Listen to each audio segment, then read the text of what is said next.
All right, today we're tackling a background that is just dripping with power, but, can be a little tricky to nail down. The Azorius Functionary. Picking a class for this isn't just about what's strongest. It's about deciding what kind of power you really want to wield. So let's figure out how to turn the legal code into your character's greatest weapon. And that's really the big question, isn't it?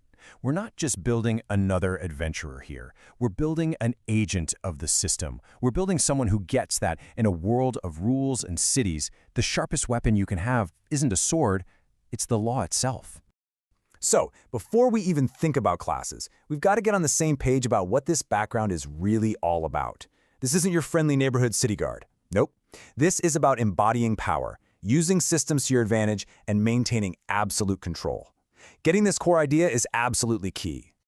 So what's this character good at? Well, they command respect, or, let's be honest, probably fear, just by walking into a room. Their magic isn't about flashy fireballs. It's subtle. It's spells of compulsion, restraint, surveillance, all the tools you need to keep people in line. This background just sings in a campaign filled with intrigue and tough moral choices, where you're always asking yourself, is what's legal the same as what's right? And this right here, this nails it. Forget being the classic hero. An Azorius Functionary doesn't just work within the system, they are the system. All their power comes from knowing how to uphold it, how to bend it, and how to enforce it. And that's the lens we're going to use to look at our class choices. Okay, so let's get to our number one pick. The single best fit when you look at both the rules and the roleplay has got to be the Order Domain Cleric. This class doesn't just work well with the Azorius background, it takes it to a whole other kind of terrifying level. I mean, the synergy here is just beautiful. Mechanically, the Order Domain spell list is full of enchantments and commands that line up perfectly with the Azorius spells. And that voice of authority feature? It's like having battlefield hierarchy baked right into your character sheet. But it's the narrative that really seals the deal. You're not just some bureaucrat enforcing mortal laws, you are a conduit for divine law. You're the judge, the jury, and yes, sometimes the executioner. It's the perfect setup for a character who believes the law is absolute, way above petty things like morality. So here's the bottom line. If your game is all about political maneuvering, digging into complex investigations, or walking that morally gray line, the Order Cleric isn't just a good choice. It's the most direct, most potent expression of what the Azorius are all about. It's clean, it's powerful, and it is incredibly dangerous. But hey, what if you're less about that cold, systemic power and more interested in the personal drama? Well, that's where our next pick comes in, the Oath of the Crown Paladin. This is for the player who really wants to feel the weight of that duty and explore the tragic conflict that comes with it. Mechanically, the Crown Paladin is a total fortress on the battlefield. They are that immovable object, holding the line, using their sheer presence to control the fight. But where they really truly shine is the story. This is your Judge Dredd. The law isn't just a job, it's a sacred oath, one that comes before any personal feelings of right and wrong.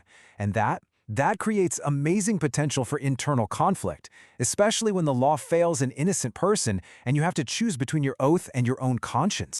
So really, while the Order Cleric is all about wielding the system, the Crown Paladin is about being burdened by it. If your game is the kind that thrives on that deep character drama, on those tough moral choices and big cinematic moments, then this is an absolutely outstanding pick. We've talked about divine power and we've talked about sacred oaths. But in a city of laws and courts and contracts, the real battlefield isn't always some dirty alleyway. Sometimes it's a courtroom. And for that fight, you need a completely different kind of weapon. And that brings us to the sleeper pick, the one that veteran DMs see coming from a mile away, the Eloquence Bard. Now, I know, it might sound a little strange at first, but trust me. In a campaign that's all about intrigue, politics, and social maneuvering, the Bard isn't just a good choice. It might just be the best. Seriously, think about it. How is the law actually enforced? Through testimony, interrogation, swaying public opinion, and clever legal arguments. A sword can take a life, sure, but one well-placed word, that can end a career, start a rebellion, or rewrite the law itself. In the halls of power, the Bard is an absolute monster. So here's why the Bard just dominates in this space. With expertise, they can be incredible investigators and interrogators, and Eloquence Bard specifically can basically guarantee they never fail a persuasion check. They can charm a judge, intimidate a key witness into silence, or turn an entire city against a rival. They can win trials and dismantle their enemies with just their words, all without ever drawing a weapon. They are the ultimate social powerhouse. So the verdict on our sleeper pick is simple.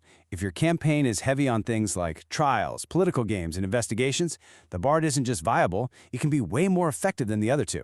It is the smart choice for the player who wants to win the game before anyone even thinks about rolling initiative.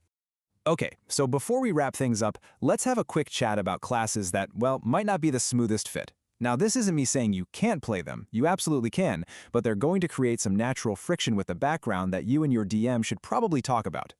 A rogue, for example, usually relies on subterfuge, which kind of clashes with the whole I am the law vibe of an Azorius agent. A barbarian's rage is basically the exact opposite of the calm, calculated control this background is all about. And any class built on chaos, like a wild magic sorcerer or certain warlocks, directly goes against the core Azorius ideal of structure and order. Again, you can make them work, but it's going to take a real conversation at session 0 to figure out how.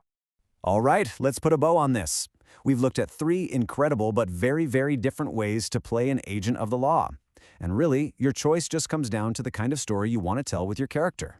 Think of this as your Session 0 cheat sheet.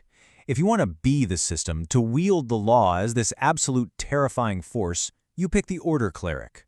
If you want to feel the weight of that system, to play out the drama of being bound by your duty, go with the Crown Paladin.